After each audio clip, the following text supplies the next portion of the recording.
இன்றைய இன்றைய ஜீவ ஜீவ அப்பம் அப்பம் தேவனுடைய வார்த்தையானது ஜீவனும் வல்லமையும் உள்ளதாயும் இருபுறமும் கருக்குள்ள எந்த பட்டயத்திலும் கருக்கானதாயும் ஆத்மாவையும் ஆவியையும் கணுக்களையும் ஊனையும் பிரிக்கத்தக்கதாக உருவ குத்துகிறதாயும் இருதயத்தின் நினைவுகளையும் யோசனைகளையும் வகையறுக்கிறதாயும் இருக்கிறது.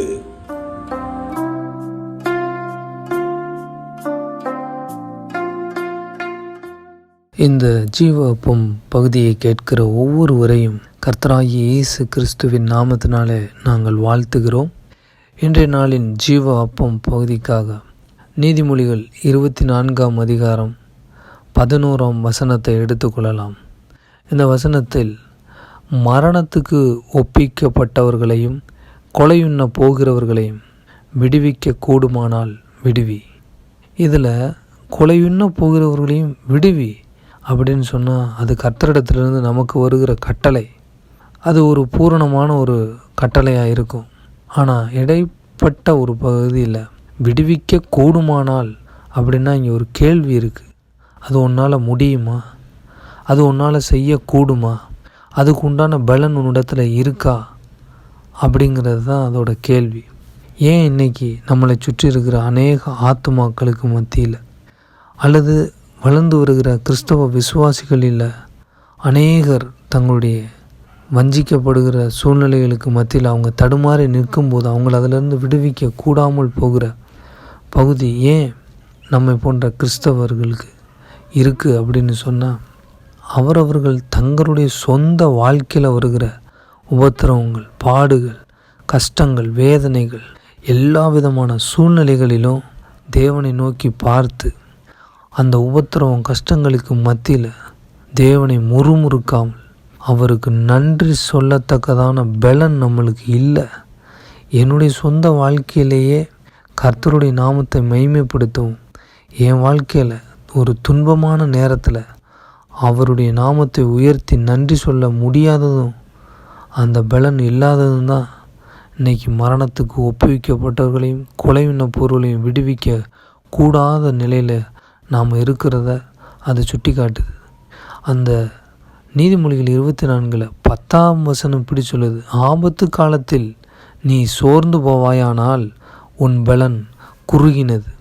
ஆமாம், எனக்கு வருகிற ஆபத்து காலத்தில் நான் மனம் சோர்ந்து போய் மனம் தளர்ந்து போய் ஏன் தான் இந்த கிறிஸ்தவ வாழ்க்கையை வாழ்கிறனோ, நான் ஏன் தான் இந்த ஆண்டவரை நம்பி இருக்கிறனோ அப்படின்ற ஒரு சோர்வு, தேவனை குறித்ததான ஒரு முறுமுறுப்பு, இது எல்லாமே நானே கிறிஸ்துவுக்கு நல்ல சாட்சியாக இல்லை. ஏன்னா என்கிட்ட சொந்த பலன் இல்லை.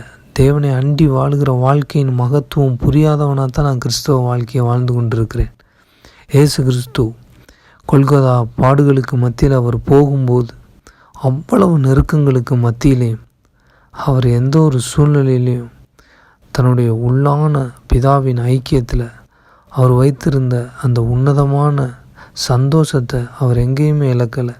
ஒரு தைரியம் மிகுந்த அப்படி பலனுடையவராக தான் போனார். அந்த சூழ்நிலையிலும் ஸ்திரீகளே, எனக்காக நீங்கள் அழாதீங்க, உங்களுக்காகவும் உங்களுடைய பிள்ளைகளுக்காகவும் அழுங்கள்னு சொல்லத்தக்கதான ஒரு உறுதியான நங்கூரம் போன்ற ஒரு விசுவாசத்தை அவர் வச்சிருந்தார். அதுதான் பலன். அவர் சிலுவையில் மரிக்கும் போதும், பிதாவே இவர்கள் செய்கிறது என்னதென்று தெரியாமல் செய்கிறார்கள், இவர்களுக்கு மன்னியும்னு சொல்லத்தக்கதான ஒரு தைரியமான வார்த்தை அவர் சொல்ல முடிந்தது. அதுபோல் இன்றைக்கி நம்மளுடைய சொந்த வாழ்க்கையில் வருகிற பாடுகள், உபத்திரவங்களை குறித்ததான காரியத்தில் நம்மளுடைய விசுவாசம் எப்படி இருக்குது? அவர் தேவன் எனக்கு கர்த்தரை நம்புகிறவர்களுக்கோ சகலமும் நன்மைக்கு ஏதுவாகவே நடக்கிறது என்று அறிந்திருக்கிறோம்னு வசனத்தில் பார்க்குறோமே ஒழிய, அதை நம்மளுடைய ஜீவனுள்ள வாழ்க்கையில் அதை இருதயத்திலிருந்து ஒப்புக்கொண்டு அதை உணர்ந்தவர்களா, தேவனே எனக்கு சகலமும் நன்மைக்கு ஏதுவாக தான் நடக்குது, உமக்கு நன்றி அப்படின்னு சொல்லிட்டு நம்மளால் வாழ முடியலை. அதனால் நம்ம சொந்த வாழ்க்கையிலே பலனற்றவர்களாக இருக்கிறோம். ஆனால் இப்படி இருக்கிற நம்ம பிறருடைய வாழ்க்கையில் போய் அவன் ரட்சிக்கப்படாதவனாக இருந்து துன்மார்க்கத்தில் இருக்கும்போதோ அல்லது அவன் தேவனை அறியாதவனாக இருந்து துக்கத்தில் மூழ்கி அவன் நடுங்கி போய் பயந்துருக்கிறப்பையோ நம்மகிட்ட பலன் இல்லாத நிமித்தமாக இன்றைக்கி அநேகர் இடத்துல போய் தேவனுடைய அன்பை குறித்தும் அவருடைய வல்லமையை குறித்தும் நம்மளால் சொல்ல முடியலை. அப்படி பண்ணுற ஒரு பரிதவிக்கப்பட சூழ்நிலை தான் நம்மளே இருக்கும். அதைத்தான் தேவன் இங்கே சுட்டி காட்டுறார். ஆபத்து காலத்தில் நீ சோர்ந்து போவாயானால் உன் பலன் குறுகினது. இப்படிப்பட்ட பலனை வச்சுக்கிட்டு உன்னதமான தேவனுடைய மகத்துவமான சுவிசேஷத்தை நீ எப்படி சொல்ல முடியும்? அப்படி விழுந்து போய் கிடக்குகிற அநேக கிறிஸ்துவுக்குள் வளருகிற வேண்டிய சிறு பிள்ளைகளைப் போல் இருக்கிறவர்களை எப்படி தூக்கி தேவனுடைய பலத்தில் நிறுத்துறது?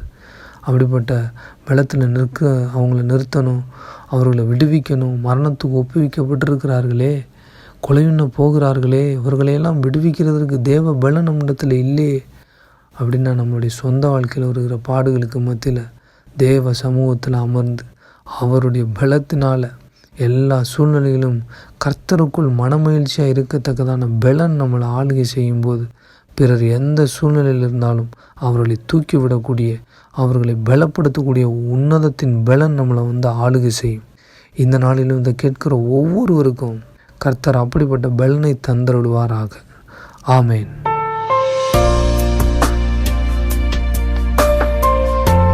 மரணத்திற்கு ஒப்பிக்கப்பட்டு கொலையுண்ண போகிற ஆத்மாக்களை விடுவிக்க ஆசை கொள்வது தவறல்ல. ஆனால் நம் சொந்த ஜீவியத்தின் ஆபத்து காலத்தில் பலனற்று மரித்து போயிருப்பதை உணராதிருப்பது நியாயம்தானோ? பலனடைய கர்த்தர் சமூகம் திரும்புவோம்.